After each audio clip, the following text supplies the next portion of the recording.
ಆರಂಭ ಮಾಡೋಣ.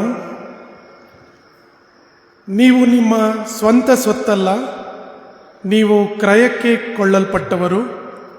ಆದ ಕಾರಣ ನಿಮ್ಮ ದೇಹದಲ್ಲಿ ದೇವರ ಪ್ರಭಾವವನ್ನು ಪ್ರಕಾಶಪಡಿಸಿರಿ. ನಮ್ಮ ಆರಂಭವು ತಂದೆ, ಮಗ, ಪವಿತ್ರಾತ್ಮನಾಗಿರುವ ತ್ರಯೇಕ ದೇವರ ನಾಮದಲ್ಲಿ ಉಂಟಾಗಲಿ. ಆಮೇನ್. ಈ ಬೆಳಗಿನ ಆರಾಧನೆಯನ್ನು ನಾವು ಆರಂಭ ಮಾಡುವ ಹಾಗೆ ಸಂಗೀತಗಳಲ್ಲಿ 76ನೇ ಸಂಗೀತಗಳಲ್ಲಿ 76 ಮೊದಲಿನ 2 ಚರಣಗಳನ್ನು ಮಾತ್ರ ನಾವು ಹಾಡಿಕೊಳ್ಳೋಣ. ಜೀವಕಾಂತಿಯನ್ನು ಬಿಟ್ಟು ರಕ್ತಮಯ ಮುಖವೇ, ಮುಳ್ಳು ಮಾಲೆ ಬಿಗಿದಿಟ್ಟ ಗಾಯವಾದ ತಲೆ.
ನಾವೆಲ್ಲರೂ ಕ್ಷಣ ಹೊತ್ತು ನಮ್ಮ ತಲೆಗಳನ್ನು ಬಾಗಿಸಿಕೊಂಡು ಆತನ ಪ್ರಸನ್ನತೆಯಲ್ಲಿ ನಾವೆಲ್ಲರೂ ಪ್ರಾರ್ಥನೆ ಮಾಡಿಕೊಳ್ಳೋಣ.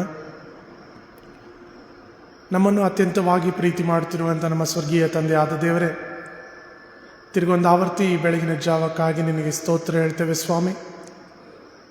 ಹೌದು ಕರ್ತನೆ, ನಮ್ಮ ಉಸಿರು ನೀನಾಗಿದ್ದೀಯಾ ಸ್ವಾಮಿ, ನಮ್ಮ ಬಲವು ನೀನಾಗಿದ್ದೀಯಾ ಕರ್ತನೆ, ನಮ್ಮ ಬಂಡೆಯು ನೀನಾಗಿದ್ದೀಯಾ ಸ್ವಾಮಿ, ನಮ್ಮನ್ನು ಕನಿಕರಿಸಿ ಕಾಪಾಡುವಂಥ ದೇವರು ನೀನಾಗಿದ್ದೀಯಾ ಕರ್ತನೆ. ಹೌದು ಸ್ವಾಮಿ, ನಾವು ಎಷ್ಟೇ ಪಾಪಗಳನ್ನು ಮಾಡ್ತಿದ್ದರೂ ಕೂಡ ಸ್ವಾಮಿ ಮತ್ತೆ ನಮ್ಮನ್ನು ಕ್ಷಮಿಸುವ ದೇವರು ನೀನಾಗಿದ್ದೀಯಾ ಕರ್ತನೆ. ಅಪ್ಪ ಎಂಬುದಾಗಿ ನಾವು ತಿರುಗಿ ನಿನ್ನ ಶಿಲುಬೆ ಅಡಿಯಲ್ಲಿ ನಾವು ಬರುವಾಗ ಕರ್ತನೆ, ಹೌದು ಸ್ವಾಮಿ, ನಿನ್ನ ಮಕ್ಕಳಾಗಿ ಸ್ವಾಮಿ ನಮ್ಮನ್ನು ಸ್ವೀಕರಿಸಿದಂಥ ದೇವರು ನೀನಾಗಿದ್ದೀಯಾ ಕರ್ತನೆ. ಈ ಬೆಳಗಿನ ಜಾವಕ್ಕಾಗಿ ಸ್ತೋತ್ರ ಸ್ವಾಮಿ. ಕರ್ತನೆ, ಸದಾಕಾಲ ನಮ್ಮನ್ನು ನಡೆಸ್ತಾ ಇದ್ದೀಯಾ ಸ್ವಾಮಿ. ಮತ್ತೊಂದು ಹೊಸ ದಿನವನ್ನು ನಮ್ಮ ಜೀವಿತದಲ್ಲಿ ಕೊಟ್ಟಿದ್ದೀಯಾ ಕರ್ತನೆ. ಕರ್ತನೆ, ಇದನ್ನು ನಾವು ವ್ಯರ್ಥ ಕಾರ್ಯಗಳಿಗೆ ಉಪಯೋಗಿಸದೆ ಕರ್ತನೆ. ಕರ್ತನೆ, ಇಷ್ಟೊಂದು ದಿನಗಳು ಸ್ವಾಮಿ ನಾವು ಶಿಲುಬೆಯಡಿಯಲ್ಲಿ ಅನೇಕ ಜ್ಞಾನಗಳನ್ನು ಮಾಡಿದ್ದೇವೆ ಸ್ವಾಮಿ. ಆ ಜ್ಞಾನಗಳಿಗೆ ಅನುಸಾರವಾಗಿ ಕರ್ತನೆ, ವಾಕ್ಯಕ್ಕನುಸಾರವಾಗಿ ಸ್ವಾಮಿ, ಆ ನಿನ್ನ ಮರಣವನ್ನು ಸ್ವಾಮಿ ನಾವು ವ್ಯರ್ಥ ಮಾಡದೆ ಕರ್ತನೆ, ಅದಕ್ಕೆ ಅರ್ಥವಾಗುವಂಥ ರೀತಿಯಲ್ಲಿ ನಮ್ಮ ಜೀವಿತಗಳನ್ನು ನಾವು ಮಾರ್ಪಡಿಸಿಕೊಂಡು ಸ್ವಾಮಿ ನಾವು ನಡೆಯುವಂತೆ ನಿನ್ನ ಬಲವನ್ನು ಕೊಡು ಸ್ವಾಮಿ. ಲೋಕದಲ್ಲಿರುವಂಥ ಅನೇಕ ಕೆಟ್ಟ ಸಂಗತಿಗಳಿಗೆ ಸ್ವಾಮಿ ನಾವು ದೂರವಾಗಿ ಕರ್ತನೆ ನಿನಗೆ ಹತ್ತಿರವಾಗುವಂತೆ ನಮ್ಮನ್ನು ಆಶೀರ್ವದಿಸು ಸ್ವಾಮಿ. ಈ ಹೊಸ ದಿನದಲ್ಲಿ, ಈ ದಿನದ ಆರಂಭದಿಂದ ಹಿಡಿದು ಅಂತ್ಯದವರೆಗೂ ಕೂಡ ಸ್ವಾಮಿ ನಮ್ಮ ಜೊತೆಗಾರನಾಗಿದ್ದುಕೊಂಡು ನಮ್ಮನ್ನು ನಡೆಸು ಕರ್ತನೆ. ನಮ್ಮ ಸಭೆಯಲ್ಲಿ ನಡೀತಿರುವಂಥ ಈ ಎಲ್ಲ ಆತ್ಮಿಕ ಚಟುವಟಿಕೆಗಳಿಗಾಗಿ ಸ್ತೋತ್ರ ಸ್ವಾಮಿ. ಕರ್ತನೆ, ಹೌದು ಸ್ವಾಮಿ, ನಾವು ಶ್ರೇಷ್ಠರು ಕರ್ತನೆ. ಕರ್ತನೆ, ನಮ್ಮನ್ನು ನೀನು ಆರಿಸಿಕೊಂಡಿದ್ದೀಯಾ ಸ್ವಾಮಿ. ಕರ್ತನೆ, ಲೋಕದಲ್ಲಿ ನೋಡುವಾಗ ಸ್ವಾಮಿ ನಾವು ಅದ್ಭುತವಾಗಿ ಕರ್ತನೆ ಆರಾಧನೆಗಳನ್ನು ನಡೆಸ್ತಾ ಇದ್ದೇವೆ ಸ್ವಾಮಿ. ನಮಗೆ ಯಾವುದೇ ಕಷ್ಟಗಳಿಲ್ಲ ಸ್ವಾಮಿ, ನಮಗೆ ಯಾವುದೇ ತೊಂದರೆಗಳಿಲ್ಲ ಸ್ವಾಮಿ. ಕರ್ತನೆ, ಅಂಥದ್ರಲ್ಲಿ ಸ್ವಾಮಿ ನಮಗೆ ಕೊಟ್ಟಂಥ ಈ ಆಲಯಕ್ಕಾಗಿ ಸ್ತೋತ್ರ ಸ್ವಾಮಿ, ಕೊಟ್ಟಂಥ ಈ ವಾತಾವರಣಕ್ಕಾಗಿ ಸ್ತೋತ್ರ ಕರ್ತನೆ. ಅನೇಕ ಸೇವಕಗಳು ಸ್ವಾಮಿ ನಮ್ಮ ಮಧ್ಯದಲ್ಲಿ ಬಂದು ಹೋಗ್ತಾ ಇದ್ದಾರೆ ಸ್ವಾಮಿ. ಕರ್ತನೆ, ಅವರ ಜೀವಿತಗಳು, ಅವರ ಸಾಕ್ಷಿಗಳು ನಮಗೆ ಮುಂದಿನ ದಿನದಲ್ಲಿ ಮಾರ್ಗವಾಗಲಿ ಎಂಬುದಾಗಿ ನಾನು ಬೇಡಿಕೊಳ್ತೇನೆ ಸ್ವಾಮಿ. ನಮ್ಮೆಲ್ಲರ ಹೃದಯಗಳನ್ನು ನಿನಗೆ ಒಪ್ಪಿಸಿಕೊಡ್ತೇನೆ ಸ್ವಾಮಿ. ಈ ಒಂದು ಆರಾಧನೆಯಲ್ಲೂ ಕೂಡ ಸ್ವಾಮಿ ವಾಕ್ಯವನ್ನು ಹಂಚಿ ಬಂದಿರುವಂಥ ದೇವಸೇವಕರ ಮುಖಾಂತರ ಸ್ವಾಮಿ ನೀನು ಮಾತನಾಡು ಎಂಬುದಾಗಿ ಬೇಡಿಕೊಳ್ತೇನೆ. ಹೌದು ಸ್ವಾಮಿ, ನೀನು ಮಾತನಾಡ್ತಾ ಇದ್ದೀಯಾ ಕರ್ತನೆ. ನಿನ್ನ ಪವಿತ್ರಾತ್ಮನ ಶಕ್ತಿ ನಮ್ಮ ಜೀವಿತದಲ್ಲಿ ಮಾತನಾಡ್ತಾ ಇದೆ ಕರ್ತನೆ. ಅನೇಕ ಸಂಗತಿಗಳನ್ನು ಕೇಳುವಾಗ ಹೌದು ನಾವು ನಮ್ಮ ಬದಲಾವಣೆಗಳನ್ನು ಮಾಡಿಕೊಳ್ಳಬೇಕೆಂಬುದಾಗಿ ನಾವು ಆಲೋಚಿಸುತ್ತಿರುವಾಗ ಆದರೆ ಸೈತಾನನು ನಮ್ಮನ್ನು ಹೊರಗಡೆ ಹೋಗುವಾಗ ಮತ್ತೆ ಆ ಸಂಗತಿಗಳನ್ನು ಕದ್ದುಕೊಳ್ಳಲು ಪ್ರಯತ್ನಿಸುತ್ತಿರುವಾಗ ಆ ಒಂದು ಹೋರಾಟದಲ್ಲಿ ಸ್ವಾಮಿ ನಮ್ಮೆಲ್ಲರ ಜೊತೆಗಾರನಾಗಿದ್ದುಕೊಂಡು ಸ್ವಾಮಿ ನಮ್ಮ ಜೀವಿತಗಳನ್ನು ಮಾರ್ಪಡಿಸಿ ಮುಂದಿನ ದಿನಗಳಲ್ಲಿ ಸ್ವಾಮಿ ಅನೇಕ ಸಾಕ್ಷಿಯ ಜೀವಿತಗಳು ಈ ಸಭೆಯಲ್ಲಿ ಹುಟ್ಟಲಿ ಎಂಬುದಾಗಿ ಬೇಡಿಕೊಳ್ಳುತ್ತಾ ಈ ಆರಾಧನೆಯ ಆರಂಭವು ಮಧ್ಯವೂ ಅಂತ್ಯವೂ ನೀನೇ ಆಗಿದ್ದುಕೊಂಡು ನಡೆಸಿ ಎಂಬುದಾಗಿ ಬೇಡಿಕೊಳ್ತೇನೆ. ಈ ಚಿಕ್ಕ ಪ್ರಾರ್ಥನೆಯನ್ನು ನನ್ನ ಮುದ್ರಕ್ಷಕನು ಒಡೆಯನಾಗಿರುವಂಥ ಯೇಸು ಕ್ರಿಸ್ತನ ಮಧುರ ನಾಮದಲ್ಲಿ ಬೇಡುವಂತಂದೆ, ಆಮೇನ್. ಈ ಆರಾಧನೆಯನ್ನು ಮುಂದುವರಿಸುವ ಹಾಗೆ ಪರದೆ ಮೇಲೆ ಮೂಡಿ ಬರುವಂಥ ಮಹಿಮಾ ಗೀತೆಯನ್ನು ಮೊದಲನೆಯ ಸಂಗೀತವನ್ನು ಹಾಡಿಕೊಳ್ಳೋಣ. ಮಾಯವಾದ ಲೋಕವೆಲ್ಲ ಮಾಯೆಯೊಳಗಣ ಮಾಯವೇ, ಕಾಯ ವಕೀಲ ಲೋಪಾಯ ಆದಾಯವೆಲ್ಲ ಮಾಯವೇ. ಮೊದಲನೇ 2 ಚರಣ ಮಾತ್ರ ಹಾಡಿಕೊಳ್ಳೋಣ.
ಪ್ರಾರ್ಥನೆ ಮಾಡೋಣ.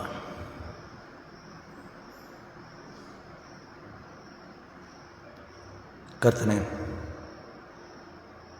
ಈ ಬೆಳಗಿನ ಜಾವದಲ್ಲಿ ಮತ್ತೊಂದು ಆವೃತ್ತಿ ನಿನ್ನ ಪಾದ ಸನ್ನಿಧಿಗೆ ಬಂದಿದ್ದೇವೆ ಮತ್ತು ಈ ಬೆಳಗಿನ ಜಾವದಲ್ಲಿ ನೀನು ನಮಗೆ ಕೊಟ್ಟಂಥ ನಿನ್ನ ಸಮಾಧಾನ, ನಿನ್ನ ಸಂತೋಷಕ್ಕಾಗಿ ಸ್ತೋತ್ರ. ಈ ದಿನದ ಎಲ್ಲ ಕಾರ್ಯಗಳಲ್ಲಿ ನಿನ್ನ ಸಂತೋಷ ಸಮಾಧಾನವನ್ನು ನಮ್ಮಲ್ಲಿ ಇರಿಸು, ನಮ್ಮನ್ನು ಬಲಪಡಿಸು. ಮುಖ್ಯವಾಗಿ ನಾವು ಸ್ವಲ್ಪ ಹೊತ್ತು ನಿನ್ನ ವಾಕ್ಯವನ್ನು ಧ್ಯಾನ ಮಾಡುವಾಗ ನಮ್ಮ ಜೊತೆಗಾರನಾಗಿರು. ಇವತ್ತು ಈ ಬೆಳಗಿನ ಜಾವದಲ್ಲಿ ನೀನು ನಮಗೆ ಕೊಡುವಂಥ ವಾಕ್ಯಗಳು ಅದು ನಮ್ಮ ಜೀವನಕ್ಕೆ ಅತ್ಯಮೂಲ್ಯವಾಗುವಂತೆ ಸಹಾಯ ಮಾಡು. ಕರ್ತನೆ, ನಾವು ನಿನ್ನನ್ನು ನಂಬಿದಂಥ ಸಮುದಾಯ, ನಿನ್ನ ಮೇಲೆ ವಿಶ್ವಾಸವಿಟ್ಟಂಥವರು, ನಿನ್ನನ್ನೇ ಆಶ್ರಯಿಸಿಕೊಂಡವರು, ನಾವು ಈ ಆರಾಧನೆಯ ಸಮಯದಲ್ಲಿಯೂ ಈ ಆರಾಧನೆಯನ್ನು ಮುಗಿಸಿ ನಾವು ಮತ್ತೆ ಪುನಃ ನಮ್ಮ ಮನೆಗಳಿಗೆ ಹೋಗಿ ಇವತ್ತು ಬೆಳಗಿಂದ ಸಾಯಂಕಾಲವರೆಗೆ ನಮ್ಮ ಕ್ಷೇತ್ರಗಳಲ್ಲಿ ನಾವು ಮಾಡುವ ಕೆಲಸ ಕಾರ್ಯಗಳಲ್ಲಿಯೂ ನಾವು ಯಾರನ್ನು ಸಂಧಿಸುತ್ತವೋ ಆ ಎಲ್ಲ ವ್ಯಕ್ತಿಗಳೊಂದಿಗೂ ನಾವು ವ್ಯವಹರಿಸುವಾಗ ಕ್ರಿಸ್ತನ ಮಕ್ಕಳಾಗಿ, ಕ್ರಿಸ್ತನಿಗೆ ಸಂಬಂಧಿಸಿದವರಾಗಿ ನಾವು ವ್ಯವಹರಿಸುವಾಗಿ ಸಹಾಯ ಮಾಡು. ನಮ್ಮ ಆರಾಧನೆಗಳು ಮತ್ತು ನಮ್ಮ ಜೀವನಗಳು ಅದು ಎರಡೂ ಕೂಡ ನಿನ್ನ ದೃಷ್ಟಿಯಲ್ಲಿ ಮಾನ್ಯವಾದದ್ದು, ಯೋಗ್ಯವಾದದ್ದು ಆಗುವಂತೆ ಸಹಾಯ ಮಾಡು. ಆ ಮೂಲಕ ನಾವು ಕೇವಲ ಈ ದೇವಾಲಯದ ಒಳಗೆ ಮಾತ್ರ ಅಲ್ಲ, ನಾವು ನಿನ್ನ ವಾಕ್ಯವನ್ನು ಹೊತ್ತುಕೊಂಡು ಈ ದೇವಾಲಯದ ಹೊರಗೂ ಹೋಗುವಂತೆ ಮತ್ತು ನಾವು ಸಂಧಿಸುವ ವ್ಯಕ್ತಿಗಳಿಗೆ ನಮ್ಮ ಜೀವನದ ಮೂಲಕ, ನಮ್ಮ ವ್ಯವಹಾರಗಳ ಮೂಲಕ ನೀನು ನಮ್ಮ ರಕ್ಷಕ ಎಂಬುದನ್ನು ಪ್ರಕಟಿಸುವಂತೆ ಸಹಾಯ ಮಾಡು. ಈಗಲೂ ನಿನ್ನ ವಾಕ್ಯದ ಮೂಲಕ ನಮ್ಮನ್ನು ಬಲಪಡಿಸು, ಆಶೀರ್ವದಿಸು, ನಿನ್ನ ಕೃಪೆಯಿಂದ ತುಂಬಿಸು. ಯೇಸು ಹೆಸರಲ್ಲಿ ಬೇಡಿಕೊಳ್ಳುತ್ತೇವೆ, ಆಮೆನ್.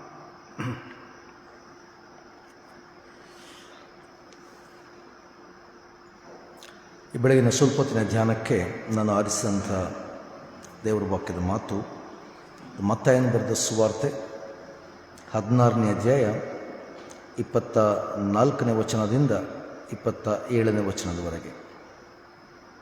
ಮತ್ತಾಯನ ಬರೆದ ಸುವಾರ್ತೆ 16ನೇ ಅಧ್ಯಾಯ 24ನೇ ವಚನದಿಂದ 27ನೇ ವಚನದವರೆಗೆ.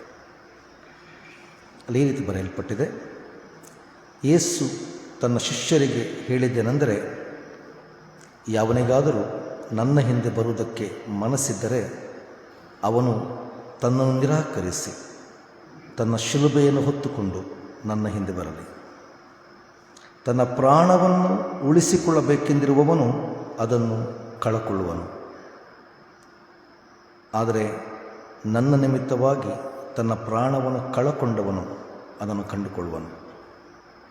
ಒಬ್ಬ ಮನುಷ್ಯನು ಲೋಕವನ್ನೆಲ್ಲ ಸಂಪಾದಿಸಿಕೊಂಡರೂ ಪ್ರಾಣ ನಷ್ಟಪಟ್ಟರೆ ಅವನಿಗೆ ಪ್ರಯೋಜನವೇನು? ಅಥವಾ ಒಬ್ಬನು ತನ್ನ ಪ್ರಾಣಕ್ಕೆ ಏನು ಈಡುಕೊಟ್ಟಾನು? ಮನುಷ್ಯಕುಮಾರನು ತನ್ನ ತಂದೆಯ ಪ್ರಭಾವದೊಡನೆ ತನ್ನ ದೂತರ ಸಮೇತವಾಗಿ ಬರುವಾಗ ಆವಾಗ ಆತನು ಒಬ್ಬೊಬ್ಬನಿಗೆ ಅವನವನ ನಡತೆಗೆ ತಕ್ಕ ಫಲವನ್ನು ಕೊಡುವನು. ಕರ್ತನಲ್ಲಿ ಪ್ರೀತಿಯುಳ್ಳ ದೇವಜನರೇ,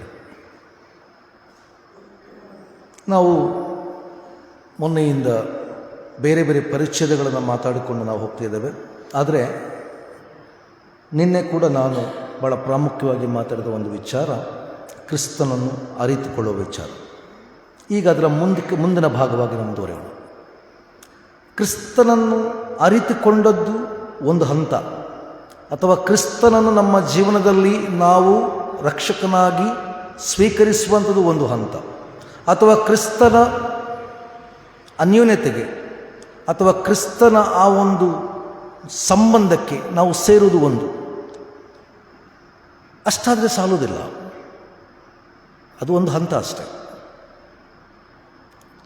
ಅದರ ಮುಂದಿನ ಭಾಗ ಕ್ರಿಸ್ತನಿಗಾಗಿ ಜೀವಿಸುವಂಥದ್ದು.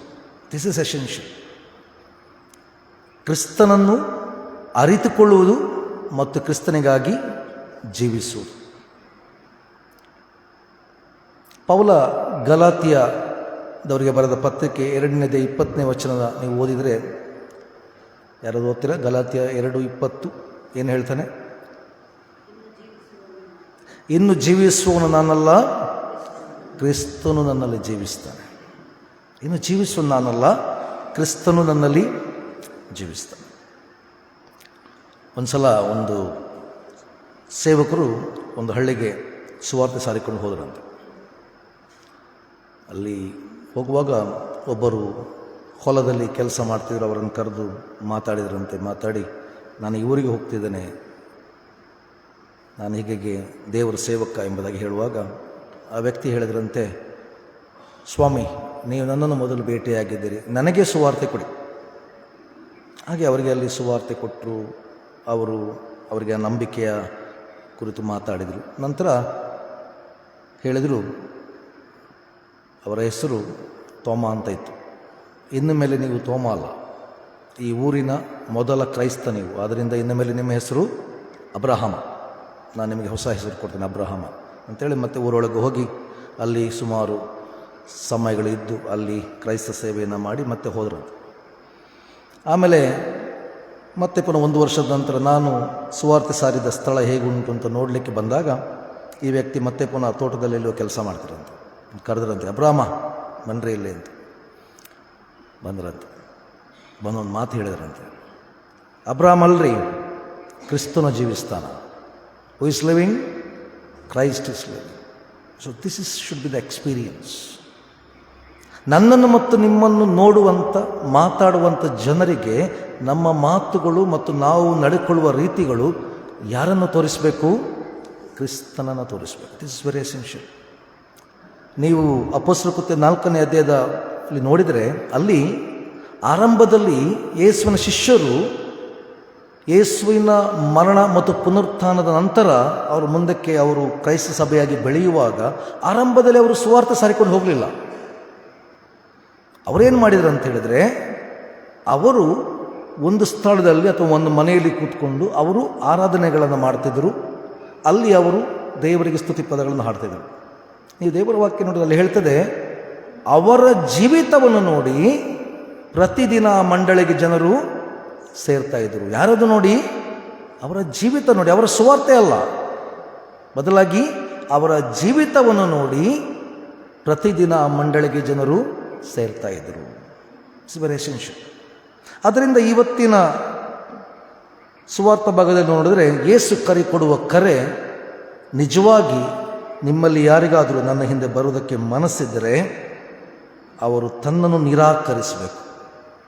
ಮೊದಲಿಗೆ ತನ್ನನ್ನು ನಿರಾಕರಿಸುವಂಥದ್ದು. ಇದು ನಮಗಿರುವಂಥ ಬಹಳ ದೊಡ್ಡ ಚಾಲೆಂಜ್, ವೆರಿ ಡಿಫಿಕಲ್ಟ್ ಚಾಲೆಂಜ್. ನನ್ನನ್ನು ನಿರಾಕರಿಸುವುದು ಅಂತ ಹೇಳಿದ್ರೆ ನಾನು ಎಲ್ಲವನ್ನು ಬಿಟ್ಟು ಸನ್ಯಾಸಿ ಆಗುವುದಂತಲ್ಲ, ಅಥವಾ ನಾಳೆ ನನ್ನ ಎಲ್ಲ ಕೆಲಸ ಕಾರ್ಯಗಳನ್ನು ಬಿಟ್ಟು ಎಲ್ಲಿಯೋ ಒಂದು ಮನೆಯಲ್ಲಿ ಕೂತ್ಕೊಂಡು ಪ್ರಾರ್ಥನೆ ಮಾಡುವುದಂತ ಅಲ್ಲ. ನಿರಾಕರಣೆ ಅಂತ ಹೇಳಿದ್ರೆ ಒಂದು ರೀತಿಯಲ್ಲಿ ಒಂದು ಹೊಸ ಬದುಕು, ಒಂದು ಹೊಸ ಐಡೆಂಟಿಟಿ. ನಾನು ನನ್ನ ಐಡೆಂಟಿಟಿಯನ್ನು ಕಳಕೊಂಡು ಹೊಸ ಐಡೆಂಟಿಟಿಗೆ ಬರುವಂಥದ್ದು. ಉದಾಹರಣೆಗೆ, ನೀವು ಯಾವುದೇ ಬೀಜವನ್ನು ಹಾಕಿದರೆ ಸ್ವಲ್ಪ ಸಮಯ ನಂತರ ಬೀಜ ಆಗಿ ಉಳಿದಿಲ್ಲ, ಬದಾಗಿ ಮೊಳಕೆ ಒಡೆದು ಹೊಸ ಐಡೆಂಟಿಟಿಗೆ ಬರ್ತದೆ, ಹೊಸದು ಕಾಣ. ನಿನ್ನನ್ನು ನಿರಾಕರಿಸು ಎಂಬುದಾಗಿ ಹೇಳಿದರೆ ಮೊದಲನೇದಾಗಿ ನಮಗಿರುವ ದೊಡ್ಡ ಚಾಲೆಂಜ್ ಏನು ಹೇಳಿದರೆ, ನನ್ನನ್ನು ನಿರಾಕರಿಸುವುದಲ್ಲ, ಬದಲಾಗಿ ನಾನು ಎಂಬ ಒಂದು ಏನಿದೆ, ಅಹಂ, ನಾನು, ಇದು ಮೊದಲಿಗೆ ಏನಾಗಬೇಕು? ನಾನು. ನಮಗೆ ಸಾಮಾನ್ಯವಾಗಿ ಅಡ್ಡಿ ಮಾಡುವಂಥ ಒಂದು ದೊಡ್ಡ ಪ್ರಾಬ್ಲಮ್ಮೇ ನಾನು. ಯಾಕಂತೇಳಿದ್ರೆ ನಾವು ಎಲ್ಲ ಕಡೆ ಕೂಡ ಏನನ್ನು ನೋಡಲಿಕ್ಕೆ ಇಷ್ಟಪಡ್ತೇವೆ ಅಂದರೆ, ನಾನು, ನನ್ನನ್ನು, ನನ್ನದು, ನಾನು ಕಾಣಬೇಕು. ಈ 1 ವಾರ ನಾನು ನಿಮ್ಮೊಟ್ಟಿಗಿದ್ದೇನೆ. ಪ್ರತಿ ದಿವಸ ನೀವು ಹೋದ ಮೇಲೆ ಒಂದು ವೇಳೆ ನೀವು ನನ್ನ ಬಗ್ಗೆ ಒಂದು ವೇಳೆ ಚರ್ಚೆ ಮಾಡುವುದಾದರೆ ನಾನು ಅನಿಸ್ತೇನೆ, ಮೈ ಸೆರೆಮನಿ ಇಸ್ ಫೇಲ್ಯೂರ್. ನನ್ನನ್ನು ಯೋಚನೆ ಮಾಡಬೇಡ್ರಿ, ನಾನು 1 ವಾರ ಬಿಟ್ಟು ನಾನು ಹೋಗ್ತೇನೆ. ನಿಮಗೆ ನಾನು ಕೊಡುವ ವಾಕ್ಯಗಳಲ್ಲಿ ಯಾರು ಕಾಣಬೇಕು? ಕ್ರಿಸ್ತನ ಕಾಣಬೇಕು. ನಾನು ಕಾಣಬಾರ್ದು. ನಿಮಗೆ ನಾನು ಕಂಡು ಬಂದರೆ ಅಲ್ಲಿಗೆ ಕ್ರಿಸ್ತನ ಕಾಣುವಿಕೆ ಇಲ್ಲ ಅಂತ ಇದೆ. That's not my. Christopher is nothing, ಏನೂ ಅಲ್ಲ. ಒಂದು ಆ ಸಂದರ್ಭದಲ್ಲಿ ದೇವರು ಕೊಟ್ಟ ಅವಕಾಶದಲ್ಲಿ ಮಾತಾಡುವ ವ್ಯಕ್ತಿ ಮಾತ್ರ. Christopher is nothing. ಆದರೆ ಕ್ರಿಸ್ತನು ಬಹಳ ಪ್ರಾಮುಖ್ಯ. ಅದರಿಂದ ನನ್ನದು ನಾನೇ ಎಂಬ ಪ್ರಾಬ್ಲಮ್ಸ್ ಇದೆಯಲ್ಲ, ಅದು ದೊಡ್ಡದು. ಅದರಿಂದ ಪೌಲ ಒಂದು ಕಡೆ ಹೇಳ್ತಾನೆ, ಇದು ನಮಗೆ ಬಹಳ ಕಷ್ಟಕರವಾದ ವಿಚಾರ. ಪೌಲ ಏನು ಹೇಳ್ತಾನೆ? ಇತರರನ್ನು ನಿನಗಿಂತ ಶ್ರೇಷ್ಠರೆಂದು ಎಣಿಸು. ಏನು ಮಾಡು? ಇತರರನ್ನು ನಿನಗಿಂತ ಶ್ರೇಷ್ಠರೆಂದು ಎಣಿಸು. ಇದು ಬಹಳ ಕಷ್ಟ. ನಾವು ಬೇಕಾದ್ರೆ ಹೇಳ್ಬೋದು, ಅವ ನನ್ನ ಈಕ್ವಲ್ ಅಂತ ಹೇಳ್ಬೋದು. But he is better than me ಎಂಬುದಾಗಿ ಹೇಳುವಂಥದ್ದು ಬಹಳ ಕಷ್ಟ. ಇನ್ನೊಬ್ಬನನ್ನು ನನಗಿಂತ ಹೆಚ್ಚಿನವನೆಂಬುದಾಗಿ ಹೇಳೋದು ಭಾಳ ಕಷ್ಟ. ಅದು ನಮಗೆ ಪಾಸ್ಟರ್ಸ್ಗೆ ಭಾಳ ಕಷ್ಟ. ನನ್ನ ಪ್ರಸಂಗವೇ ದೊಡ್ಡದು, ನಾನೇ ದೊಡ್ಡ ಪ್ರಸಂಗಿ, ನನಗಿಂತ ಇನ್ನೊಬ್ಬ ದೊಡ್ಡ ಪ್ರಸಂಗಿ ಇದ್ದಾನೆ ಎಂಬುದನ್ನು ಒಪ್ಪಿಕೊಳ್ಳುವಂಥದ್ದು ಭಾಳ ಕಷ್ಟ. ಬಿಕಾಸ್ ಯೇಸು ಹೇಳ್ತಾನೆ, ನೀನು ಎಲ್ಲಿಯವರೆಗೆ ನಾನು ಎಂಬ ಆ ದೃಷ್ಟಿಕೋನದಲ್ಲಿರ್ತೀಯೋ ಅಲ್ಲಿಯವರೆಗೆ ನಾನು ನಿನ್ನ ಐಡೆಂಟಿಟಿಯಾಗಿ ಬರಲಿಕ್ಕೆ ಆಗೋದಿಲ್ಲ. ನಾವು ಕ್ರಿಸ್ತನವರು ಆಗಬೇಕಾದ್ರೆ ಮೊದಲು ನಮ್ಮಲ್ಲಿ ಆ ನಿರಾಕರಣೆ ಹೋಗಬೇಕು, ನಿರಾಕರಿಸಲ್ಪಡಬೇಕು. ಮುಖ್ಯವಾಗಿ ಆ ಮನೋಭಾವಗಳು ಹೋಗಬೇಕು. ನೋಡಿ, ಯೇಸುವನ್ನು ನೋಡ್ರಿ. ಯೇಸು ಯಾವತ್ತೂ ಕೂಡ ತನ್ನ ಜೀವನದಲ್ಲಿ ಸ್ಥಾನಗಳನ್ನು ಬಯಸಲಿಲ್ಲ, ಅಥವಾ ಎಲ್ಲರೂ ತನ್ನನ್ನು ಗುರುತಿಸಬೇಕೆಂದಲೂ ಹೇಳಿಲ್ಲ. ಆದ್ದರಿಂದ ಪ್ರತಿ ಸಲ ಶಿಷ್ಯರಿಗೆ ಏನು ಹೇಳ್ತಾನೆ? ನಾನು ಕ್ರಿಸ್ತ ಎಂಬುದನ್ನು ಎಲ್ಲರಿಗೂ ಹೇಳಬೇಡ್ರಿ, ಅಥವಾ ನಾನು ಇಂತಿಂಥದ್ದು ನಿಮಗೆ ಮಾಡಿದ್ದೇನೆ ಎಂಬುದನ್ನು ಏನು ಮಾಡಬೇಡ್ರಿ, ಹೇಳಬೇಡಿ. ನಾನು ಮಾಡುವಂಥದ್ದು ಯಾವುದಕ್ಕೆ ಅಲ್ಲ? ಪ್ರಚಾರಕ್ಕೆ ಅಲ್ಲ. ನಾನು ಮಾಡುವುದು ಯಾವುದಕ್ಕೆ? ಅದು ಸೇವೆಗೆ. ಅದರಿಂದ ಕಾಣಿಕೆ ವಿಚಾರಕ್ಕೆ ಬಂದಾಗಲೂ ಯೇಸು ಏನು ಹೇಳ್ತಾನೆ? ನಿನ್ನ ಬಲಗೈ ಕೊಟ್ಟದ್ದು ಎಡಗೈಗೂ ಗೊತ್ತಾಗಬಾರ್ದು ಅಲ್ವಾ? ಬೇಜಾರು ಮಾಡಬೇಡಿ. ಇಲ್ಲಿ ಅದನ್ನು ಟೀಕೆ ಮಾಡೋದಲ್ಲ, ಬಟ್ ಜಸ್ಟ್ ಫಾರ್ ದ ಸಂದರ್ಭಕ್ಕೆ ಅನುಗುಣವಾಗಿ ಮಾತಾಡೋದು ಅಷ್ಟೇ. ನಿಮ್ಮ ಈ ಕಡೆ ಎಲ್ಲ ಒಂದು ಕ್ರಮ ಇದೆ. ನೀವು ಚರ್ಚ್ಗೆ ಏನಾದೊಂದು ಡೊನೇಷನ್ ಕೊಟ್ಟಾಗ ಅದರಲ್ಲಿ ಏನು ಬರೀತೀರಿ? ಅನೌನ್ಸ್ ಮಾಡ್ತೀರಿ. ಅಷ್ಟು ಮಾತ್ರ ಅಲ್ಲ, ನಿಮ್ಮ ಹೆಸರು ಹಾಕ್ತೀರಿ ಅಲ್ವಾ? ನೀವು ಕೂತರ ಬೆಂಚುಗಳಲ್ಲಿ ಕೂಡ ನೀವು ನೋಡಿದರೆ ಕೆಲವು ಬೆಂಚುಗಳಲ್ಲಿ ಹೆಸರುಗಳಿದೆ, ಇರ್ಬೋದು ಅವರ ಸ್ಮರಣೆಗಳು. ನಾನು ತಪ್ಪೋ ಸರಿಯ ಬಗ್ಗೆ ಮಾತಾಡೋದಿಲ್ಲ. ಬಟ್ ಯೇಸುವಿನ ದೃಷ್ಟಿಕೋನದಲ್ಲಿ ನೀನು ಕೊಟ್ಟ ಮೇಲೆ ಏನಾಗಬಾರ್ದು? ನಿನ್ನ ಎಡಗೈಗೂ ಗೊತ್ತಾಗಬಾರ್ದು. ನನ್ನ ಹೆಸರು ಬರಬೇಕೆಂಬುದಾಗಿ ಕೊಡುವುದಲ್ಲ, ಅಥವಾ ನನ್ನ ಗುರುತು ಆಗಬೇಕೆಂಬುದಾಗಿ ಕೊಡುವುದಲ್ಲ. ಬದಲಾಗಿ ನಾನು ಕೊಡುವಂಥದ್ದು ಏನಾಗಬೇಕು? ಗೊತ್ತಾಗಲೂಬಾರದು. ಯಾಕೆಂತ ಹೇಳಿದ್ರೆ ಅದು ನನ್ನದಲ್ಲ. ನಾನು ಯಾವುದಕ್ಕೆ ಕೊಡುವಂಥದ್ದು? ಉದ್ದೇಶ. ಸೊ ನನ್ನನ್ನು ನಿರಾಕರಿಸುವಂಥದ್ದು ಬಹಳ ಪ್ರಾಮುಖ್ಯ. ಆಮೇಲೆ ಏನು ಮಾಡಬೇಕು? ಶಿಲುಬೆಯನ್ನು ಹೊರುವಂಥದ್ದು. So losing my self, my identity, ನಾನು ನನ್ನದೇ ಎಂಬುದಾಗಿ ನಾನು ಎನಿಸಿಕೊಂಡು ಹೋದರೆ ತಪ್ಪು. ಕೆಲವು ಸಲ ಚರ್ಚಲ್ಲಿ ಅನೌನ್ಸ್ ಮಾಡುವಾಗ ಕೆಲವು ಸಲ ಏನೋ ಹೇಳ್ತಾರೆ. ಯೂಶಲಿ ನನ್ನ ಫ್ರೆಂಡ್ಸ್, ಇವತ್ತು ಕ್ರಿಸ್ಟೋಫರ್ ಬಂದಿದ್ದಾರೆ, ಮತ್ತೆ ಚರ್ಚ್ ಬಿಟ್ಟ ಮೇಲೆ ಹೇಳ್ತಾರೆ, ಸಾರಿ ಮಿಸ್ಟೇಕ್ ಆಗಿದೆ, ಏನು ನಾವು ನಿಮ್ಮನ್ನು ರೆವರೆಂಡ್ ಡಾಕ್ಟರ್ ಅಂತ ಹೇಳಿಲ್ಲ. ನಾನು ಡಾಕ್ಟ್ರೇಟ್ ಮಾಡಿರೋದು ನನ್ನ ಡಾಕ್ಟ್ರೇಟನ್ನು ಏನು ಮಾಡಲಿಕ್ಕೆ? ಪ್ರಚುರಪಡಿಸಲಿಕ್ಕೆ. ನೀನು ನನ್ನ ಡಾಕ್ಟ್ರ್ ಅಂತ ಹೇಳಿದ್ರು ಪರವಾಗಿಲ್ಲ, ನೀನು ನನಗೆ ಬೇಸಿಕ್ ಆಗಿರೋದು ಯಾವುದು? ನನ್ನ ಹೆಸರು ಕ್ರಿಸ್ಟೋಫರ್ ಎಂಬುದು ನನ್ನ ಐಡೆಂಟಿಟಿ. Just say that. ನೀವು ನನ್ನ ಡಿಗ್ರಿ ಹೇಳಬೇಕಂತ ಇಲ್ಲ, ಯಾಕೆಂದರೆ ನಾನು ಡಿಗ್ರಿ ಮಾಡಿರೋದು ನನ್ನ ಡಿಗ್ರಿ ಹೇಳಲಿಕ್ಕೆ ಅಲ್ಲ. That is there. ಯಾಕಂದರೆ ನಾನು ಏನು ಕಲ್ತಿದ್ದೇನೆ, ನಾನು ಏನಾಗಿದ್ದೇನೆ ಎಂಬುದು ನನ್ನ ಡಿಗ್ರಿ ಸರ್ಟಿಫಿಕೇಟಿಂದ ಗೊತ್ತಾಗಬಾರ್ದು. ಬದಲಾಗಿ ನಾನು ಇನ್ನೊಬ್ಬನೊಟ್ಟಿಗೆ ವ್ಯವಹರಿಸುವ ರೀತಿಯಲ್ಲಿ ನಾನು ಯಾರೆಂಬುದು ಗೊತ್ತಾಗಬೇಕು. This is very essential. ಅದರಿಂದ ನಮಗೊಂದು ಚಾಲೆಂಜ್ ಇದೆ.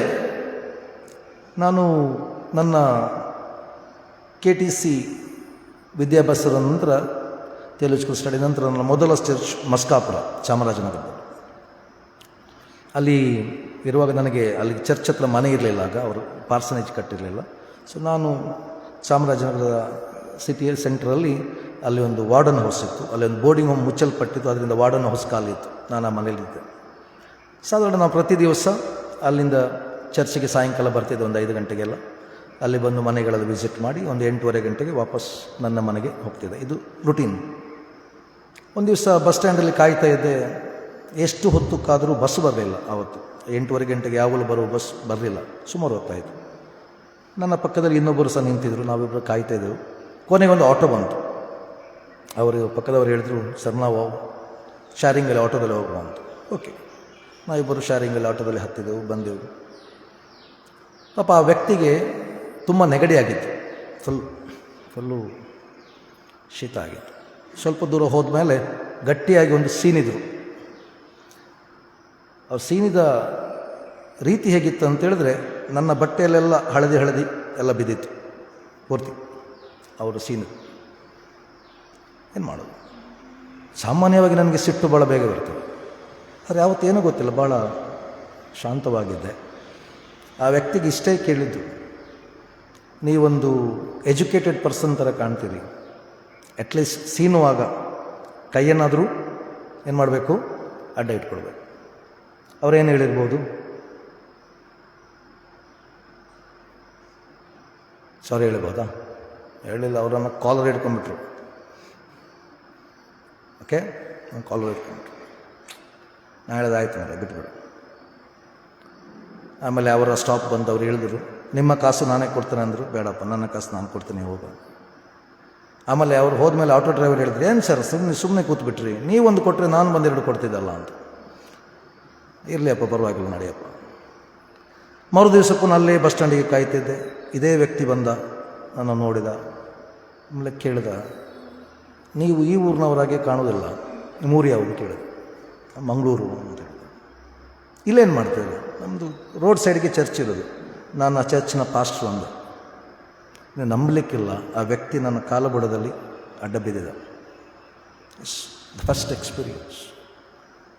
ಒಂದು ವೇಳೆ ಹಿಂದಿನ ದಿವಸ ಆಟೋದಲ್ಲಿ ಹೋಗುವಾಗ ಅವನನ್ನು ಕಾಲರ್ ಹಿಡಿದಾಗ ನಾನು ಸಹ ಎರಡು ಬಿಟ್ಟು ಅವನು ಡ್ರೈವರ್ ಬಂದು ಬಿಟ್ಟಿದ್ರೆ, ಇವತ್ತು ಅವನು ಬರುವಾಗ ನಾನು ಓಡಬೇಕಿತ್ತು, ಇಲ್ಲದಿದ್ದರೆ ಅವನ ಜೊತೆಗೆಲ್ಲ ಏನು ಮಾಡಬೇಕಿತ್ತು?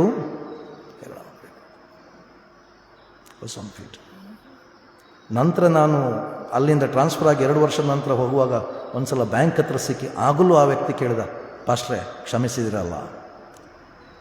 ನಮ್ಮ ಹ್ಯುಮಿಲಿಯೇಷನ್, ನಮ್ಮ ನಾವು ಸುಮ್ಮನಿರುವಂಥದ್ದು, ನಾವು ತಾಳಿಕೊಳ್ಳುವಂಥದ್ದು, ಅದು ಬಲಹೀನತೆ ಅಲ್ಲ. ನಾವು ತಾಳಿಕೊಳ್ಳುವುದರಲ್ಲಿ ಏನು ಹೊಂದಿದ್ದೇವೆ? ಬಲವನ್ನು ಹೊಂದಿದ್ದೇವೆ. ನಾವು ಹೊಡೆಯುವುದರಲ್ಲಿ ಅಲ್ಲ, ಬದಲಾಗಿ ಪೆಟ್ಟು ತಿನ್ನುವುದರಲ್ಲಿ ನಮ್ಮ ಬಲ ಗೊತ್ತಾಗುವಂಥದ್ದು. That is what. ಹೊಡೆದು ಭಾಳ ಸುಲಭ. ಆ ಒಂದು ಎಕ್ಸ್ಪೀರಿಯನ್ಸ್ ನನಗೆ ಎಷ್ಟು ಕಾಡಿತು ಅಂತ ಹೇಳಿದ್ರೆ, ಪ್ರತಿ ಸಲ ನಾನು ನೆನೆಸ್ಕೊಳ್ತೇನೆ. ಯಾಕಂತೇಳಿದ್ರೆ ಆವತ್ತು ನಾನು ಆ ತಾಳ್ಮೆಯಲ್ಲಿ ಇರೋದಕ್ಕೆ ಧೈರ್ಯವಾಗಿ ನಿಂತ್ಕೊಂಡು ಏನು ಹೇಳಲಿಕ್ಕಾಯಿತು? I belong to this church. ಒಂದು ವೇಳೆ ನಾನು ಅವರಿಗೆ ಮಾತಾಡುವಾಗ ನಾನು ಅವರಿಗೆ ತಿರುಗಿ ಮಾತಾಡಿ ಗಲಾಟೆಗಳಾಗಿದ್ದರೆ ಖಂಡಿತವಾಗಲೂ ಅಲ್ಲಿ ನಿಂತ್ಕೊಂಡು ನಾನು ಆ ಚರ್ಚಿನ ಪಾದ್ರಿ ಎಂಬುದಾಗಿ ಹೇಳಲಿಕ್ಕೆ ಆಗ್ತಿರಲಿಲ್ಲ. ಸೊ ನಾನು ನನ್ನನ್ನು ನಿರಾಕರಿಸಿಕೊಂಡು ಯೇಸುವನ್ನು ಹಿಂಬಾಲಿಸುವುದು ಅಂತ ಹೇಳಿದ್ರೆ a new identity. That identity I belong to Christ. ಯೇಸು ಹೇಗಿದ್ದನೋ ಹಾಗೆ. ನಿಮ್ಮ ಇವತ್ತಿನ ಮೊದಲ ಒಂದು ಸಂಗೀತ ನೀವು ಹಾಡಿದಿರಿ, ಎಂಥದ್ದು? ಯೇಸುವಿಗೆ ಆರಾಧನೆ ಏನೋ ಒಂದು ಸಂಗೀತ ಹಾಡಿದಿರಿ. ನನ್ನ ಉಸಿರಿರುವ ದಿನವೆಲ್ಲ ಅದರಲ್ಲಿ ಬರುವಾಗ ಯೇಸುವಿಗೆ ಆರಾಧನೆ. ತಪ್ಪು ಬೇಜಾರು ಮಾಡಬೇಡಿ. ನಾವು ಬೇಸಿಕಲಿ ಯೇಸುವಿಗೆ ಆರಾಧನೆ ಮಾಡುವವರಲ್ಲ. ನಾವು ಯೇಸುವಿಗೆ ಆರಾಧನೆ ಮಾಡುವುದೂ ಇಲ್ಲ. ನೀವು ಯಾರು ಕೂಡ ಯೇಸುವಿಗೆ ಪ್ರಾರ್ಥನೆ ಮಾಡುವುದು ಕೂಡ ಇಲ್ಲ. ಬೇಕಾದ್ರೆ ನೋಡಿ, ನೀವು ಪ್ರಾರ್ಥನೆ ಮಾಡೋದು ಯಾರಿಗೆ? ಯಾರಿಗೆ ಪ್ರಾರ್ಥನೆ ಮಾಡ್ತೀರಿ? ಪ್ರಾರ್ಥನೆಯನ್ನು ಹೇಗೆ ಆರಂಭ ಮಾಡ್ತೀರಿ? ತಂದೆಯೇ, ದೇವರೇ, ಕರುಣಾಮೂರ್ತಿ, ವಾಟ್ ಎವರ್. ನೀವು ಯಾರಾದರೂ ಯೇಸುವಿಗೆ ಪ್ರಾರ್ಥನೆ ಮಾಡ್ತೀರಾ? ನಾವು ಖಾಲಿ ಯೇಸುವಿನ ಹೆಸರಿನಲ್ಲಿ ಕೇಳಿಕೊಳ್ಳುವುದು ಮಾತ್ರ. ನಾವು ಯೇಸುವಿಗೆ ಪ್ರಾರ್ಥನೆ ಮಾಡುವುದಿಲ್ಲ. ಯಾಕೆ ಅಂತ ಹೇಳಿದ್ರೆ, ಯೇಸು ಎಂಬ ವ್ಯಕ್ತಿಗೆ 33 ವರ್ಷದ ಒಂದು ಏನಿದೆ, ಚರಿತ್ರೆ ಇದೆ. ಆತನಿಗೊಂದು ಹುಟ್ಟು ಇದೆ, ಆತನಿಗೊಂದು ಸಾವು ಇದೆ. ಕ್ರಿಸ್ತ ಎಂಬ ಏನು ಹೇಳ್ತೇವೆ ನಾವು, ಮಗ ಅಥವಾ ಕ್ರಿಸ್ತ, ಈತನಿಗೆ ಹುಟ್ಟು ಇಲ್ಲ, ಸಾವು ಇಲ್ಲ. ಆದ್ದರಿಂದ ನಾವು ದೀಕ್ಷಾಸನ ಸಮಯದಲ್ಲಿ ತಂದೆ, ಯೇಸು, ಪರಿಶುದ್ಧಾತ್ಮಂತ ದೀಕ್ಷಾಸನ ಕೊಡುವುದಿಲ್ಲ. ಹೇಗೆ ಕೊಡ್ತೇವೆ? ತಂದೆ, ಮಗ. ಓಕೆ, ನಾವ್ಯಾರು ಯೇಸುವಿಗೆ ಆರಾಧನೆ ಮಾಡುವುದಲ್ಲ. ಮತ್ತು ಯೇಸು ಕೂಡ ಯಾವತ್ತೂ ಕೂಡ ನನ್ನನ್ನು ಆರಾಧನೆ ಮಾಡಿರಿ ಎಂಬುದಾಗಿ ನಮ್ಮನ್ನು ಕರೆ ಕೊಡಲಿಲ್ಲ. ಯೇಸು ನಮಗೆ ಕೊಟ್ಟ ಕರೆ ಏನು? ನನ್ನನ್ನು ಹಿಂಬಾಲಿಸಿ, follow me, you should follow me. ಕ್ರಿಸ್ತನಲ್ಲಿ ಜೀವಿಸುವುದು ಅಂತ ಹೇಳಿದರೆ ಯೇಸು ಹಾಕಿಕೊಟ್ಟಂಥ ಹೆಜ್ಜೆ ಜಾಡಿನಲ್ಲಿ ನಡೆಯುವಂಥದ್ದು, ಫಾಲೋ ಮೀ. ಆದರೆ ನಮಗೆ ಯೇಸುವನ್ನು ಹಿಂಬಾಲಿಸಲಿಕ್ಕೆ ಆಗುವುದಿಲ್ಲ. ನನ್ನನ್ನು ಸೇರಿಸಿ, ನಿಮಗೆ ಅಂತ ಹೇಳಿದ್ರು, ನನ್ನನ್ನು ಸೇರಿಸಿಕೊಂಡು ನಮಗೆ ಯೇಸುವನ್ನು ಹಿಂಬಾಲಿಸಲಿಕ್ಕೆ ಆಗೋದಿಲ್ಲ. ಯೇಸುವನ್ನು ಹಿಂಬಾಲಿಸುವುದು ಬಹಳ ಕಷ್ಟ. ಯೇಸುವನ್ನು ಹಿಂಬಾಲಿಸಲಿಕ್ಕೆ ಚಾಲೆಂಜಿಂಗ್. ಆದ್ದರಿಂದ ನಾವು ಏನು ಮಾಡ್ತೇವೆ? ಯೇಸುವಿಗೆ ಆರಾಧನೆ ಮಾಡ್ತೇವೆ. It is easier. ಓಕೆ, ಯೇಸು ಕರೆ ಕೊಟ್ಟದ್ದು ಫಾಲೋ ಮಾಡಲಿಕ್ಕೆ ನಾವೇನು ಮಾಡ್ತೇವೆ? ವರ್ಷಿಪ್ ಮಾಡ್ತೇವೆ. It's very easy. 4 ಸಂಗೀತ ಹಾಡಿ ಒಂದು ಪ್ರಸಂಗ ಕೇಳಿ ನಾವು ಹೋಗುವಂಥದ್ದು. ಬಟ್ ಚಾಲೆಂಜ್ ಇರುವಂಥದ್ದು ಯೇಸುವನ್ನು ಹಿಂಬಾಲಿಸುವುದು. ನಾನು ಮೊನ್ನೆ ಕೂಡ ಹೇಳಿದೆ, ಯೇಸುವನ್ನು ಹಿಂಬಾಲಿಸಬೇಕಾದ್ರೆ ನಮ್ಮಲ್ಲಿ 3 ಮುಖ್ಯ ವಿಚಾರಗಳು ಬಹಳ ಪ್ರಾಮುಖ್ಯವಾಗಿ ನಮ್ಮಲ್ಲಿ ನ್ಯಾಯ ಎಂಬುದು ಇರಬೇಕು. It's very essential. ಎರಡನೇದಾಗಿ ಯೇಸುವನ್ನು ಹಿಂಬಾಲಿಸುವುದಾದರೆ ನಮ್ಮಲ್ಲಿ ಸತ್ಯವೆಂಬುದು ಇರಬೇಕು. ಸತ್ಯ. ನಾನು ಯಾವಾಗಲೂ ಏನು ಮಾತಾಡ್ತಾನೆ? ಸತ್ಯ ಮಾತಾಡ್ತಾನೆ. ಆ ಧೈರ್ಯ ನಮಗುಂಟೋ? ನಾವು ಕೆಲವು ಸಲ ನಮ್ಮ ಮನೆಯಲ್ಲಿಯೇ ಸತ್ಯ ಮಾತಾಡೋದಿಲ್ಲ, ಹೊರಗೆಲ್ಲ, ಮನೆಯಲ್ಲಿ. ಮಕ್ಕಳು ಎಲ್ಲಿಯಾದರೂ ಹೋಗಿ ಬಂದರೆ ನಿಜವಾಗಲೂ ಪರಿಪೂರ್ಣ ಸತ್ಯ ಹೇಳ್ತಾರಾ? ಇಲ್ಲ, ಆಫ್ ಟ್ರೂತ್. ನಮ್ಮ ಮನೆಯಲ್ಲಿಯೇ ನಾವು ಸತ್ಯ ಹೇಳಲಿಕ್ಕೆ ಏನು ಮಾಡ್ತೇವೆ? ಕಷ್ಟಪಡುತ್ತೇವೆ. ನಮಗೆ ನಮ್ಮ ಮನೆಯಲ್ಲಿಯೇ ಸತ್ಯ ಹೇಳಲಿಕ್ಕೆ ಆಗದಿದ್ದರೆ ನಾವು ಯೇಸುವಿನವರು ಆಗುವುದಾದರೂ ಹೇಗೆ? ಯಾಕಂದರೆ ಯೇಸುವಿನ ಇಡೀ ಜೀವನದಲ್ಲಿ ಬಹಳ ಪ್ರಾಮುಖ್ಯವಾದ ಒಂದು ವಿಚಾರ, ಅದು ಸತ್ಯ. ಎಲ್ಲಿವರೆಗೆ ಅಂತೇಳಿದ್ರೆ ಕೊನೆಗೆ ಪಿಲಾತ ಕೂಡ ಕೇಳ್ತಾನೆ, ಸತ್ಯ ಅಂದರೆ ಏನು? What is truth? ನಮ್ಮಲ್ಲಿ ಆ ಯೇಸುವಿನ ಸತ್ಯ ಇದೆಯೋ? ನಾವು ಇಲ್ಲಿ ಚರ್ಚಲ್ಲಿ ಇಷ್ಟು ಜನ ಇದ್ದೇವಲ್ಲ, ಇನ್ನೂ ಸುಮಾರು ಜನ ಬರಲಿಲ್ಲ, ಬರುವವರೆಲ್ಲರೂ ಸಹ ನಾವು ಪರಸ್ಪರ ಒಬ್ಬರೊಟ್ಟಿಗೆ ಸತ್ಯವನ್ನೇ ಮಾತಾಡ್ತೇವ? ಅಥವಾ ನಿಮ್ಮಲ್ಲಿ ಒಬ್ಬ ಮಾತಾಡಿದನ್ನು ಇನ್ನೊಬ್ಬರು ನಿಜವಾಗಲೂ ಅವನು ಹೇಳಿದ್ದನ್ನು ನಂಬ್ತೀರ? ಮಾತನ್ನು ಕೇಳ್ಬೋದು, ಅವ್ರು ಹೋದ್ಮೇಲೆ ಹೇಳ್ತೀರಿ ಅವನಿದ್ದದೆ ಮಾರ ಅಂತ. ಹೌದಾ? ಯಾಕೆ? We don't believe. ಯಾಕೆ ಬಿಲೀವ್ ಮಾಡೋದಿಲ್ಲ? ಯಾಕೆಂದ್ರೆ ನಮಗೆ ಗೊತ್ತುಂಟು ಅವ ಹೇಳಿದ್ರಲ್ಲಿ ಪೂರ್ತಿ ಸತ್ಯ ಇಲ್ಲ. ನಮ್ಮ ಒಟ್ಟಿಗೆ ಇರುವವರನ್ನೇ ನಮಗೇನು ಮಾಡಲಿಕ್ಕೆ ಆಗೋದಿಲ್ಲ? ನಂಬಲಿಕ್ಕೆ ಆಗೋದಿಲ್ಲ. ಹೌದಾ? Is it? ಹಾಗಾದರೆ ಹೊರಗಿನವರು ನಮ್ಮನ್ನು ನಂಬುವುದು ಹೇಗೆ? ಹೊರಗಿನವರು ನಮ್ಮ ಮಾತಿನ ಮೇಲೆ ವಿಶ್ವಾಸವಿಡುವುದು ಹೇಗೆ? ನಾನು ಹೇಳಿದ್ದನ್ನು ಅವರು ತಿಳ್ಕೊಳ್ಳುವುದು ಹೇಗೆ? ಯೇಸುವನ್ನು ಹಿಂಬಾಲಿಸಬೇಕಾದ್ರೆ ನ್ಯಾಯ, ಸತ್ಯ, ಪ್ರೀತಿ, ಇದು 3 ಇರಲೇಬೇಕು. ಈ 3ರ ಹೊರತು ಇಲ್ಲ. ನಾವು ಯೇಸುವನ್ನು ಆರಾಧನೆ ಮಾಡ್ಬೋದು, ನಾವು ಆರಾಧನೆಯಲ್ಲಿ ನಮಗೇನೋ ದೊರಕಿತೆಂಬುದಾಗಿ ಹೇಳ್ಬೋದು, but we are not following Christ. ಬಹಳ ಪ್ರಾಮುಖ್ಯವಾಗಿ. ಅದರಿಂದ ಯೇಸು ಹೇಳ್ತಾನೆ, ನಿಮ್ಮನ್ನು ನಿರಾಕರಿಸಿ ಏನು ಹೊತ್ಕೊಂಡು ಬಾ?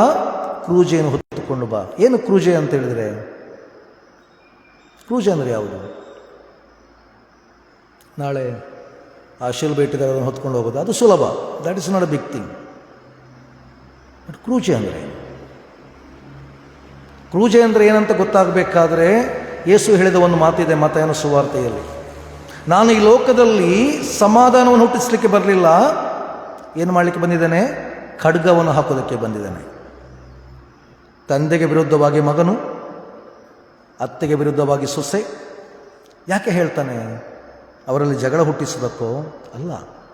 ನನಗೆ ಹೇಳಿದ ಮಾತನ್ನು ನೆನಪಿಟ್ಕೊಳ್ಳಿ, ನಾನು ಮತ್ತು ನೀನು ನಿಜವಾಗಲೂ ಯೇಸುವನ್ನು ಹಿಂಬಾಲಿಸುವುದಾದರೆ ಜನ ನಮ್ಮನ್ನು ಇಷ್ಟಪಡುವುದಿಲ್ಲ. ನಿಮ್ಮ ಮನೆಯವರೇ ನಿಮ್ಮನ್ನು ಇಷ್ಟಪಡುವುದಿಲ್ಲ, ನಿಮ್ಮ ಜೊತೆಯಲ್ಲಿ ಇರುವವರೇ ನಿಮ್ಮನ್ನು ಇಷ್ಟಪಡುವುದಿಲ್ಲ. ಯಾಕಂತೇಳಿದ್ರೆ ಇವತ್ತಿನ ಸಮಾಜಕ್ಕೆ ಸತ್ಯ ಹೇಳುವವರು ಬೇಡ. They don't like. ನೀವು ಸತ್ಯ ಹೇಳುವವರೊಟ್ಟಿಗೆ ನಾವು ಸೇರಿಸೋದು ಕೂಡ ಇಲ್ಲ. ಯಾಕೆ? ಅವನು ನಾಳೆ ಹೋಗಿ ಎಲ್ಲರಿಗೆ ಹೇಳಿಬಿಡ್ತಾನೆ. ಶಾಲೆಯಲ್ಲಿ ನಾವು ಕೆಲವರನ್ನು ಗಾಂಧಿ ಎಂಬುದಾಗಿ ಸೈಡಿಗೆ ಹಾಕ್ತಿದ್ವಿ, ಅವನು ಗಾಂಧಿ ಅವನು ಬೇಡ. ನಮ್ಮ ಗುಂಪಿಗೆ ಏನಾಗೋದಿಲ್ಲ, ಸೆಟ್ ಆಗೋದಿಲ್ಲ. ಆದರೆ ಯೇಸುವನ್ನು ಹಿಂಬಾಲಿಸುವುದಾದರೆ ಸತ್ಯ ಇರಬೇಕು, ನ್ಯಾಯ ಇರಬೇಕು, ಪ್ರೀತಿ ಇರಬೇಕು. ಮತ್ತು ಇದು ಎಲ್ಲಿದೆಯೋ ಅಲ್ಲಿ ಜನರು ನಮ್ಮನ್ನು ಏನು ಮಾಡ್ತಾರೆ? ದ್ವೇಷ ಮಾಡ್ತಾರೆ. ಉದಾಹರಣೆಗೆ, ನೀವು ಚರ್ಚ್ ಬಿಟ್ಟು ಹೋಗುವಾಗ ಯಾರಿಗೋ ಒಬ್ಬರಿಗೆ ಒಂದು 10 ಜನ ರೌಡಿಗಳು ಬಂದು ತೊಂದರೆ ಕೊಡ್ತಾರೆ ಅಂತ ಹೇಳುವಾಗ ನೀವು ಹೋಗಿ ಅವರನ್ನು ಬಿಡಿಸ್ಲಿಕ್ಕೆ ಹೋದರೆ ಏನು ಮಾಡ್ತಾರೆ?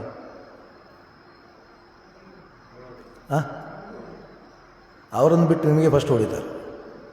ಕ್ರೂಜೆ ಏನಂತ ನಿಮಗೆ ಆಗ ಅರ್ಥ ಆಗ್ತದೆ. What is suffering? ಕ್ರೂಜೆ ಅಂತ ಹೇಳಿದರೆ ಇನ್ನೊಬ್ಬನ ದುಃಖದಲ್ಲಿ, ಇನ್ನೊಬ್ಬನ ನೋವಿನಲ್ಲಿ ಏನಾಗುವಂಥದ್ದು? ಪಾಲುದಾರನಾಗುವಂಥದ್ದು, ಯೇಸುವಿನ ಶ್ರಮೆಯಲ್ಲಿ ಪಾಲುದಾರರಾಗುವಂಥದ್ದು. ಆದ್ದರಿಂದ ಪೌಲ ಹೇಳುವಂಥದ್ದು, ಇನ್ನು ಜೀವಿಸುವನು ನಾನಲ್ಲ, ಕ್ರಿಸ್ತನು ನನ್ನಲ್ಲಿ ಜೀವಿಸ್ತಾನೆ. ಯಾಕಂತ ಹೇಳಿದ್ರೆ ನಾನು ಕ್ರಿಸ್ತನಿಗೋಸ್ಕರ ಶ್ರಮೆ ಪಡುತ್ತೇನೆ, ಕ್ರಿಸ್ತನಿಗೋಸ್ಕರ ಸಾಯುತ್ತೇನೆ. ದೃಢೀಕರಣ ಸಮಯದಲ್ಲಿ ನಾವು ಕೊಡುವ ಮಾತು, ಹೌದಾ? ಏನು ಮಾತು ಕೊಡ್ತೇವೆ? ನಾನು ಕ್ರಿಸ್ತನಿಗೋಸ್ಕರ ಬದುಕುತ್ತೇನೆ, ಕ್ರಿಸ್ತನಿಗೋಸ್ಕರ ಶ್ರಮೆ ಪಡುತ್ತೇನೆ, ಕ್ರಿಸ್ತನಿಗೋಸ್ಕರ ಸಾಯುತ್ತೇನೆ. ನಿಜವಾಗ್ಲೂ ಹಾಗೆ ಮಾಡ್ತಿದ್ದೇವಾ?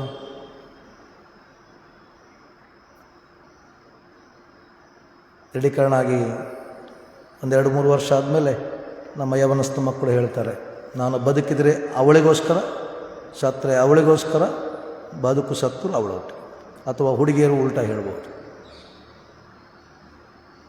ಕ್ರಿಸ್ತನಿಗೋಸ್ಕರ ಬದುಕಲಿಕ್ಕೆ ಕರೆ ಅಂದರೆ we are losing our identity and becoming a new identity. For that today onwards it's not I but Christ lives in me. ನಾನು ನೋಡಿದವರಿಗೆ yes, this is very important. ನಾನು ಕ್ರಿಸ್ತನನ್ನು ಅರಿತುಕೊಳ್ಳುವಂಥದ್ದು ಮತ್ತು ಕ್ರಿಸ್ತನಿಗೋಸ್ಕರ ಜೀವಿಸುವಂಥದ್ದು. ನಾನು ಮತ್ತು ನೀವು ಕರೆಯಲ್ಪಟ್ಟದ್ದು ಕ್ರಿಸ್ತನಿಗೋಸ್ಕರ ಏನು ಮಾಡಲಿಕ್ಕೆ? ಜೀವಿಸಲಿಕ್ಕೆ. ಯಾಕಂತ ಹೇಳಿದ್ರೆ ದೀಕ್ಷಾಸ್ನಾನದ ಮೂಲಕ ನಾವು ಏನಾಗಿದ್ದೇವೆ ಎಂಬುದಾಗಿ ಪೌಲ ಹೇಳ್ತಾನೆ, ನಾವು ಕ್ರಿಸ್ತನನ್ನು ಧರಿಸಿಕೊಂಡಿದ್ದೇವೆ. ದೀಕ್ಷಾಸ್ನಾನದ ಮೂಲಕ ನಾವು ಕ್ರಿಸ್ತನನ್ನು ಧರಿಸಿಕೊಂಡಿದ್ದೇವೆ. ಕ್ರಿಸ್ತನನ್ನು ಧರಿಸಿಕೊಂಡ ನಾವು ಏನು ಮಾಡಬೇಕೀಗ? ಕ್ರಿಸ್ತನಲ್ಲಿ ಪಾಲುದಾರರು, participants in Christ, in his suffering, in his death and in his resurrection. ಆತನ ಶ್ರಮೆ, ಮರಣ ಮತ್ತು ಪುನರುತ್ಥಾನದಲ್ಲಿ ನಾವೇನಾದರೂ ಪಾಲುದಾರರು. ನೆನಪಿಟ್ಕೊಳ್ಳಿ, ಯಾವತ್ತೂ ಒಂದು ದಿವಸ ನನಗೆ ರಕ್ಷಣೆ ಆಯಿತು, ನಾನು ರಕ್ಷಣೆ ಹೊಂದಿದೆ ಎಂಬುದಲ್ಲ. ಬದಲಾಗಿ ಪ್ರತಿ ದಿವಸ ಕ್ರಿಸ್ತನಿಗೋಸ್ಕರ ಬದುಕುವಂಥದ್ದು. ಒಂದು ದಿವಸ ಕ್ರಿಸ್ತನಿಗೋಸ್ಕರ ಸಾಯುವುದು ಭಾಳ ಸುಲಭ. ಯಾರೋ ನನ್ನನ್ನು ಹೊಡೆದಾಕಿದ್ರು, ಸಾಯಿಸಿದ್ರು, ದ್ಯಾಟ್ ಈಸ್ ಗಾನ್, ಓವರ್. ಪ್ರತಿ ದಿವಸ ಕ್ರಿಸ್ತನಿಗೋಸ್ಕರ ಬದುಕುವುದೇನು ಕಷ್ಟ. ಪ್ರತಿ ದಿವಸ ನಾನು ಎಂಥದೇ ಕಷ್ಟದ ಸ್ಥಿತಿಯಲ್ಲಿ ಕೂಡ ಸತ್ಯವನ್ನು ಹೇಳುವಂಥದ್ದು ಚಾಲೆಂಜಿಂಗ್. ಒಂದು ವೇಳೆ ನನ್ನ ಕೆಲಸದ ಸ್ಥಳದಲ್ಲಿ ಸತ್ಯ ಹೇಳಲಿಕ್ಕಾಗ್ತದ? ಸತ್ಯ ಹೇಳಿದ್ರೆ ಒಂದು ವೇಳೆ ಸಂಬಂಧಪಟ್ಟವರು ನನ್ನನ್ನು ಕೆಲಸದಿಂದ ತೆಗಿಬೋದು ಅಥವಾ ಬೈಬೋದು. ಆಗ ನಾವೇನು ಮಾಡ್ತೇವೆ? ನಮ್ಮ ತಪ್ಪನ್ನು ಮುಚ್ಚಿಕೊಳ್ಳೋದಕ್ಕೆ ಒಂದು ಸುಳ್ಳನ್ನು ಏನನ್ನು ಹೇಳ್ತೇವೆ. ಆವತ್ತು ಬಚಾವಾಗ್ತೀರಿ. ಆದರೆ ಒಂದು ದಿವಸ ಸುಳ್ಳು ಎಂಬುದಾಗಿ ಗೊತ್ತಾದಾಗ ನಿಮ್ಮ ತಲೆ ಏನಾಗ್ತದೆ? ತಗ್ಗಿಸಲ್ಪಡ್ತದೆ. ದೇವರು ಕಾಯಿನನಿಗೆ ಕೇಳಿದ ಪ್ರಶ್ನೆ, ನಿನ್ನ ತಲೆ ಯಾಕೆ ಬೊಗ್ಗೀತು? ನಾವು ಮತ್ತು ನೀವು ಕ್ರಿಸ್ತನಲ್ಲಿರುವುದಾದರೆ ನಮ್ಮ ತಲೆ ಯಾವತ್ತೂ ಬೊಗ್ಗುವುದಿಲ್ಲ. ನಮ್ಮ ತಲೆ ಯಾವಾಗಲೂ ಎತ್ತಿ ನಿಲ್ತದೆ. ಯಾಕೆ ಅಂತ ಹೇಳಿದ್ರೆ ಅದು ಅಹಂಕಾರದಲ್ಲಿ ಅಲ್ಲ, ದರ್ಪದಲ್ಲಿ ಅಲ್ಲ, ಬದಲಾಗಿ ಯಾವುದರಲ್ಲಿ? ನಾನು ಕ್ರಿಸ್ತನವನೆಂಬ ಸಾಕ್ಷಿಯಲ್ಲಿ. Yes, it's a challenging. ನಾನು ಹಾಗಂತ ನಾನು ಹೇಳುವುದಿಲ್ಲ ನಮಗೆ 100% ಯೇಸು ಹೇಳಿದಾಗೆ ಜೀವನ ಮಾಡಲಿಕ್ಕೆ ಆಗ್ತದೆ ಅಂತ. ಖಂಡಿತ ಆಗೋದಿಲ್ಲ. ನನ್ನನ್ನು ಸೇರಿಸಿ ಕೂಡ ಆಗೋದಿಲ್ಲ. ಒಂದು ವೇಳೆ ನಾವು 100% ಎಲ್ಲವನ್ನು ಮಾಡಿ ಜೀವಿಸಲಿಕ್ಕೆ ಆಗುವುದಾದರೆ ನಾವು ಮನುಷ್ಯರಾಗಿರಲಿಕ್ಕೆ ಆಗೋದಿಲ್ಲ. ನಾವು ಅದಕ್ಕಿಂತ ಇನ್ನೊಂದು ಲೆವೆಲಲ್ಲಿಯೂ ಬೇರೆ ಆಗ್ತೇವೆ. ಆದರೆ ನಾವು ಪ್ರತಿ ದಿವಸ ಆ ಹಾದಿಯಲ್ಲಿ ನಡೀಲಿಕ್ಕೆ ಏನು ಮಾಡಬೇಕು? ಪ್ರಯತ್ನ ಪಡಬೇಕು. ಅಟ್ಲೀಸ್ಟ್ ಒಂದು ವಿಷಯ ಮಾಡೋಣ, ಬೇರೆ ಎಲ್ಲ ಮಾಡದಿದ್ದರೆ ಅಟ್ಲೀಸ್ಟ್ ನನ್ನ ಮನೆಯಲ್ಲಿ ಇವತ್ತಿಂದ ನಾನು ಏನೇ ಮಾತಾಡಿದರೂ ಸತ್ಯ ಮಾತಾಡ್ತೇನೆ. Take it as A challenge. ನಾನು ಸೇವೆ ಮಾಡಿದ ಸಭೆಗಳಲ್ಲಿ ನನಗೆ ಒಂದು ಬ್ಯಾಡ್ ನೇಮ್ ಅಂತ ಹೇಳಿದ್ರೆ ನಮ್ಮ ಅಯ್ಯನಿಗೆ ತುಂಬ ಸಿಟ್ಟು ಜಾಸ್ತಿ ಅಂತ. ಬಟ್ ಅ ಕ್ರೆಡಿಟ್ ಈಸ್, ನಮ್ಮ ಅಯ್ಯ ಸುಳ್ಳು ಮಾತಾಡೋದಿಲ್ಲ ಅಂತ. I will take it as A credit. ಒಂದು ವೇಳೆ ನಾನು ತಪ್ಪು ಮಾಡಿದರೂ ನಾನು ಒಪ್ಕೊಳ್ತೇನೆ. ಸಭೆಯವರು ಬಂದು ಅಯ್ಯ ನೀವು ಮಾಡಿದ್ದು ಸರಿ ಇಲ್ಲರಿ ಅಂತ ಹೇಳಿದ್ರೆ, yes, if it is not ಸರಿ ಇಲ್ಲ, ಸರಿ ಇಲ್ಲ.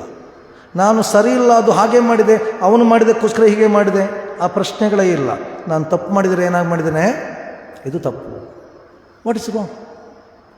ನಾನು ತಪ್ಪು ಮಾಡಿದೆ ಎಂಬುದಾಗಿ ನೀವು ಮತ್ತು ಒಪ್ಪಿಕೊಂಡ್ರೆ ಏನಾಗ್ತದೆ? ಫೈನಲಿ ಏನಾಗಬಹುದು? ಯಾರೋ ನಿಮ್ಮನ್ನು ಸಾಯಿಸ್ಲಿಕ್ಕಾಗ್ತದೆ? ಜಾಸ್ತಿ ಅಂದರೆ ಏನು ಮಾಡುವರು? ನಿಮಗೆ ಬೈಯುವರು, ಹೊಡೆಯುವರು, ಬಟ್ ನಿಮಗೊಂದು ತೃಪ್ತಿ ಇದೆ. ಏನು? ನೀವೇನು ಹೇಳಿದಿರಿ? ಸತ್ಯ ಹೇಳಿದ್ರಿ. ಅಷ್ಟು ಮಾತ್ರವಲ್ಲ, ನಿಮ್ಮ ಬಳಿಗೆ ಒಂದು ಪ್ರಶ್ನೆ ಮಾಡಿದವನಿಗೆ ಕೂಡ ಇನ್ನೊಂದು ಸಲ ಗೊತ್ತಿರ್ತದೆ ಏನು ಹೇಳಿದರು? ಸತ್ಯ ಹೇಳಿದರು. Remember this. ನನ್ನ ಮಗನಿಗೆ ಯಾವಾಗಲೂ ಹೇಳ್ತಾರೆ, ಅವನಿಗೆ 11 ವರ್ಷ, ಮಗನ ಏನೇ ತಪ್ಪು ಮಾಡು, ನೋ ಪ್ರಾಬ್ಲಮ್, ಆದರೆ ಆ ತಪ್ಪನ್ನು ಒಪ್ಪಿಕೊಳ್ಳಿಕ್ಕೆ ಏನು ಮಾಡಬೇಕು? ಕಲಿಬೇಕು. ಸುಳ್ಳು ಮಾತ್ರ ಹೇಳಬೇಡ. This is the challenge. ಆದ್ದರಿಂದ ಮುಂದಕ್ಕೆ ಅಲ್ಲಿ ಯೇಸು ಹೇಳ್ತಾನೆ, ಒಬ್ಬನು ತನ್ನ ಪ್ರಾಣವನ್ನು ಕಳಕೊಂಡು ಕ್ರಿಸ್ತನ ನಿಮಿತ್ತ ಬಾಧೆ ಪಟ್ಟರೆ ಅವನಿಗೆ ಹೊಸ ಐಡೆಂಟಿಟಿ ಸಿಕ್ಕುವುದು. ಅವನೇನು? ತನ್ನ ಪ್ರಾಣವನ್ನು ಮತ್ತೆ ಕಂಡುಕೊಳ್ಳುವನು. ನಾನು ಮತ್ತು ನೀವು ಆ ಪ್ರಾಣವನ್ನು ಕಂಡುಕೊಳ್ಳಲಿಕ್ಕೆ ನಮ್ಮದನ್ನು ಕಳುಕೊಳ್ಳುವುದು ಬಹಳ ಪ್ರಾಮುಖ್ಯ. Unless I deny myself, I won't be able to get that new identity. ನನಗೆ ಮತ್ತು ನಿಮಗೆ ಹೊಸ ಅಸ್ಮಿತೆ ಬೇಕಿದ್ದರೆ, ನಾವು ಕ್ರಿಸ್ತನವರು ಎಂಬ ಅಸ್ಮಿತೆ ಬೇಕಿದ್ದರೆ, ಮೊದಲಿಗೆ ನಮ್ಮಲ್ಲಿರುವ ಈ ಐಡೆಂಟಿಟಿ ಏನಾಗಬೇಕು? ಹೋಗಬೇಕು. ಅದರಿಂದ ನೀವು ಏನೇ ಮಾಡಿರಿ, ಸಭೆಯಲ್ಲಿ ಅಥವಾ ಕೆಲಸಗಳು ಏನೇ ಮಾಡಿರಿ, ನೀವು ಒಂದು ವಿಷಯ ನೆನಪಿಟ್ಕೊಳ್ರಿ, ನಾವೆಲ್ಲವೂ ಮಾಡೋದು ಯಾರಿಗೋಸ್ಕರ? ಕ್ರಿಸ್ತನಿಗೋಸ್ಕರ. ಮಹಿಮೆಗಳು ಯಾರಿಗೆ ಸಲ್ಲಬೇಕು? ಕ್ರಿಸ್ತನಿಗೆ. ನಾನು ಆ ಒಂದು ಕಾರ್ಯವನ್ನು ಮಾಡುವ ನಿಮಿತ್ತ ಮಾತ್ರ, ಹೊರತು ನಾನಲ್ಲ. ಈ ಬೆಳಗಿನ ಜಾವದಲ್ಲಿ ದೇವರು ಈ ವಾಕ್ಯಗಳ ಮೂಲಕ ನಿಮಗೆ ಹೊಸ ಉತ್ತೇಜನವನ್ನು ಕೊಡಲಿ. ಪ್ರಾರ್ಥನೆ ಮಾಡೋಣ. ಪ್ರಿಯ ಸ್ವಾಮಿ, ನೀನು ನಮ್ಮನ್ನು ಕರೆದದ್ದು ನಿನ್ನನ್ನು ಹಿಂಬಾಲಿಸಲಿಕ್ಕೆ. ಹೌದು ಸ್ವಾಮಿ, ನಿನ್ನನ್ನು ಹಿಂಬಾಲಿಸುವುದು ಅಷ್ಟು ಸುಲಭ ಅಲ್ಲ. ನಿನ್ನನ್ನು ಹಿಂಬಾಲಿಸುವಾಗ ನಮ್ಮ ಜೊತೆಯಲ್ಲಿರುವವರೇ ನಮ್ಮನ್ನು ದ್ವೇಷ ಮಾಡಬಹುದು. ನಮ್ಮ ಸ್ನೇಹಿತರು ನಮ್ಮನ್ನು ಬಿಟ್ಟು ಹೋಗ್ಬೋದು. ಆದರೆ ಸ್ವಾಮಿ, ನೀನು ಮಾತ್ರ ನಮ್ಮೊಟ್ಟಿಗಿರುತ್ತಿ. ಯಾಕೆ ನೀನು ಹೇಳಿದಿ, ನನ್ನ ನಿಮಿತ್ತವಾಗಿ ನೀವು ಆ ಪ್ರಾಣವನ್ನು ಕಳಕೊಂಡರು ಮತ್ತೆ ಕಂಡುಕೊಳ್ಳುವಿರಿ ಎಂಬುದಾಗಿ. ಸ್ವಾಮಿ, ನಿನ್ನನ್ನು ಹಿಂಬಾಲಿಸುವಂಥ ಮನಸ್ಸನ್ನು, ಧೈರ್ಯವನ್ನು ನಮಗೆ ಕೊಡು. ನಾವು ತಪ್ಪು ಮಾಡಿದಾಗ ಆ ತಪ್ಪನ್ನು ಒಪ್ಪಿಕೊಳ್ಳುವಂಥ ಮನಸ್ಸನ್ನು ಕೊಡು. ಮತ್ತು ಸ್ವಾಮಿ, ನಾವಿರುವ ಸ್ಥಳದಲ್ಲಿ ಏನೇ ಆಗಲಿ, ನಮ್ಮಿಂದ ತಪ್ಪುಗಳೇ ಆಗಲಿ, ಧೈರ್ಯವಾಗಿ ನಿಂತುಕೊಂಡು ಸತ್ಯವನ್ನೇ ಮಾತಾಡಲಿಕ್ಕೆ ನಮಗೆ ಶಕ್ತಿಯನ್ನು ಕೊಡು. ನಮ್ಮ ಮಾತುಗಳನ್ನು ಕೇಳುವವರು, ನಮ್ಮೊಟ್ಟಿಗೆ ವ್ಯವಹರಿಸುವವರು, ನಾವು ಸತ್ಯವನ್ನೇ ಮಾತಾಡುತ್ತೇವೆಂಬ ಆ ಒಂದು ದೃಢತೆಗೆ ಬರುವುದಾದರೆ ಸ್ವಾಮಿ, ಆ ಮಹಿಮೆ ನಿನ್ನದು, ಆ ಮಹಿಮೆ ನಿನಗೆ ಸಲ್ಲಲಿ ಸ್ವಾಮಿ. ಯಾಕಂದರೆ ನಾವು ನಮ್ಮ ಅಸ್ಮಿತೆಯನ್ನು ಕಳ್ಕೊಂಡು ಹೊಸ ಅಸ್ಮಿತೆಗೆ ಬರುತ್ತೇವೆ. ಆ ಅಸ್ಮಿತೆ ಕ್ರಿಸ್ತನಲ್ಲಿರುವ ಅಸ್ಮಿತೆ. ನಾವು ನಿನ್ನನ್ನು ಹಿಂಬಾಲಿಸಲಿಕ್ಕಾಗುವ ಹಾಗೆ, ನಿನ್ನ ಜೊತೆಯಲ್ಲಿ ಬದುಕಲಿಕ್ಕಾಗುವ ಹಾಗೆ ನಮಗೆ ಸಹಾಯ ಮಾಡು. ನಾವು ಧೈರ್ಯವಾಗಿ ನಿಂತುಕೊಂಡು ಇವತ್ತಿನಿಂದ ನಾನು ಅಲ್ಲ, ನನ್ನಲ್ಲಿ ಕ್ರಿಸ್ತನು ಜೀವಿಸ್ತಾನೆಂಬುದಾಗಿ ಹೇಳುವಂಥ ಆ ಭರವಸೆಯ ನುಡಿಗಳಿಗೆ ನಾವು ಮುಂದೆ ಹೋಗುವಂತೆ ನಮಗೆ ಸಹಾಯ ಮಾಡು. ಪ್ರಿಯ ಸ್ವಾಮಿ, ಬೆಳಗಿನ ಜಾವದಲ್ಲಿ ಸೇರಿ ಬಂದ ಪ್ರತಿಯೊಬ್ಬರನ್ನು ಆಶೀರ್ವದಿಸು. ಅವರು ಮನೆಗೆ ಹೋಗುವಾಗ ಬಿತ್ತಲ್ಪಟ್ಟ ವಾಕ್ಯ ಅವರ ಮನಸ್ಸಲ್ಲಿ ಕಾರ್ಯ ಮಾಡಲಿ, ಅವರ ಅದರ ಬಗ್ಗೆ ಯೋಚನೆ ಮಾಡಲಿ, ಚಿಂತನೆ ಮಾಡಲಿ. ಮತ್ತು ಸ್ವಾಮಿ, ಅವರು ಮನಪೂರ್ವಕವಾಗಿ ನಿನ್ನನ್ನು ಹಿಂಬಾಲಿಸಿಕೊಂಡು ಬರುವಂಥ ವ್ಯಕ್ತಿಗಳಾಗಲಿ. ಈ ಕಾರ್ಯಗಳು ಮಾಡುವಂತೆ ಪವಿತ್ರಾತ್ಮನ ತಾನೇ ನಮ್ಮ ಮಧ್ಯೆ ಇದ್ದುಕೊಂಡು ತನ್ನ ಸಹಾಯವನ್ನು, ಬಲವನ್ನು ಕೊಡಲಿ. ಆಮೇನ್.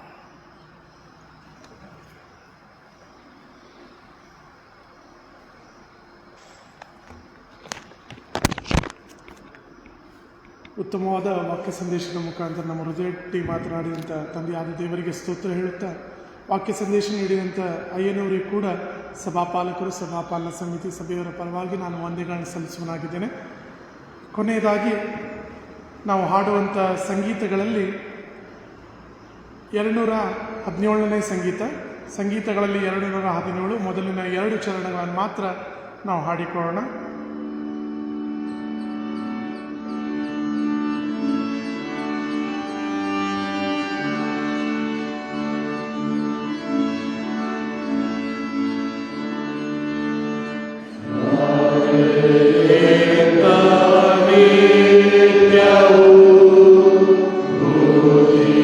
Yeah.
ಆಶೀರ್ವಾದವನ್ನು ಹೊಂದಿಕೊಳ್ಳೋಣ. ಕರ್ತನಾದ ಯೇಸು ಕ್ರಿಸ್ತನ ಕೃಪೆ, ತಂದೆಯಾದ ದೇವರ ಪ್ರೀತಿ, ಪರಿಶುದ್ಧಾತ್ಮನ ಸಹವಾಸ ನಾವು ಈ ಲೋಕದಲ್ಲಿ ಕ್ರಿಸ್ತನಿಗೋಸ್ಕರ ಬದುಕಿ ಬಾಳಲು ನಮಗೆ ಯಾವಾಗಲೂ ಸಹಾಯ ಕೊಟ್ಟು ನಡೆಸಲಿ. ಆಮೆನ್.